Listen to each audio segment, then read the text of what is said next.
மகாபெரிவாச்சரணம். ஸ்ரீ லலிதாரகட்சி சகஸ்ரநாமத்தில் பக்திவிதிகள் அம்பிகையின் நாமங்களாக சொல்லும் பொழுது அவள்தான் ஏகமாக, அதாவது ஆத்ம ஜோதியாக, மிக உயர்ந்த ஜோதியாக, பரஞ்சோதியாக இருக்கிறார்கள் என்று சொன்னார்கள் இல்லையா?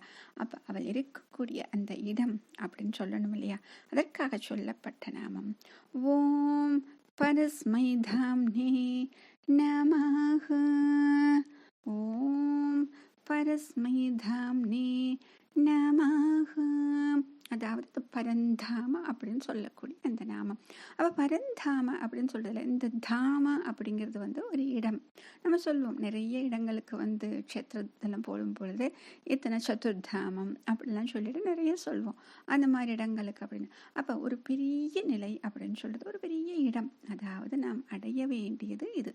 ஆனால் இது எந்த இடம் அப்படின்னு பார்த்தீங்க அப்படின்னா மிக அற்புதமான ஒரு இடம். என்ன அப்படின்னா, அந்த இடத்திற்கு சென்றவர்கள் யாருக்கும் திரும்பி வர வேண்டிய அவசியம் கிடையாது. அப்படின்னா என்ன? அதாவது நமக்கு பிறப்பு இறப்பு அப்படின்னு சொல்லிட்டு ஒரு சக்கரம் நமக்கு இருந்துகிட்டே இருக்கு. நம்ம எத்தனைதான் முயற்சி செஞ்சாலும் இந்த கர்மாவிலிருந்து நம்மளால வெளியவே வர முடியாம இருக்கு இல்லையா? அப்படி இருக்கும் நிலையில் இந்த இடத்திற்கு நாம் சென்று விட்டால் அங்கிருந்து நமக்கு மீண்டும் பிறப்பும் கிடையாது, பிறப்பு வந்ததால் இறப்பு அப்படிங்கிற அந்த நிலையும் நமக்கு கிடையாது. ஆனா அடைவதற்குள்ளேயே மிகவும் ரொம்ப கடினமான இடம் அப்படின்னு சொல்றாங்க, அதுதான் மோட்சம். அழகா சொன்னாங்க, வீடு பேரு அப்படின்னு சொல்லுவாங்களே, அந்த இடம் எப்படி இருக்கும் அப்படின்னு பகவத்கீதை கிருஷ்ணன் சொல்றாரு 15வது அத்தியாயம் புருஷோத்தம யோகம். ந தத் பாசிதே சூரியோ ந சசாங்கோ ந பாவக கத்வா நிவத்தம் தே தொத்தாம பரமம் மம அப்படின்னு சொல்றாரு. அதாவது என்னுடைய பரமம் என்று சொல்லக்கூடிய தாமம் எப்படி இருக்கும் தெரியுமா? தத் தாம பரமம் மம. அங்கே ந தத் பாசிதே சூரியோ, அங்கே சூரியனோ அல்லது ந சசாங்கோ சந்திரனோ ந பாவக அல்லது அக்னியோ என்னுடைய பரந்தாமம் என்ற அந்த உயர்ந்த இடத்தை அவர்களால் வெளிச்சம் போட்டு காட்ட முடியாது. இவர்களால் அந்த இடத்தை ஒளிர்விக்க கூட முடியாது.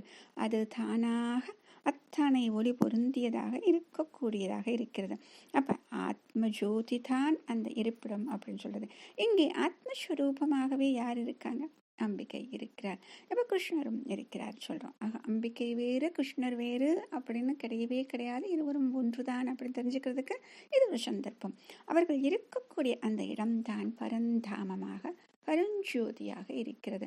அந்த ஜோதிக்கு என்ன வெளிச்சத்தை கொண்டு காண்பிக்க முடியும்னு கொஞ்சம் யோசிச்சு பார்த்தா முடியாது இல்லையா? சாட்சாத் இந்த ஆத்மாதான் அவர்களுடைய பரந்தாமம் என்று சொல்லக்கூடிய உயர்ந்த இடம். ஏன் அப்படின்னா கத்வா நிவத்தம் தே, அங்கு சென்றவர்கள் யாரும் திரும்புவதில்லை. ஏன் அப்படின்னா ஆத்மஸ்வரூபத்தை அறிந்து விட்டோம்.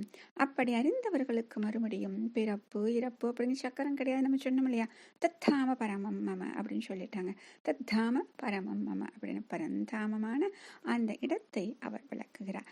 அதனால தான் இருப்பதிலேயே உயர்ந்த இடம் அப்படின்னு சொல்றதுக்கு தான் அம்பாலை பரந்தாம என்றும் விஷ்ணுவை பரந்தாமன் என்றும் சொல்கிறோம். கட்டோபனிஷத்துலேயும் அழகா சொல்லியிருப்பாங்க, தத் விஷ்ணோகோ பரமம் பதம் அப்படின்னு சொல்லிட்டு, விஷ்ணுவினுடைய பரமம் பதம் அப்படின்னு சொல்லிட்டு இந்த இடத்தை சொல்லியிருப்பார்கள். மகாபிரியவா சரணம்.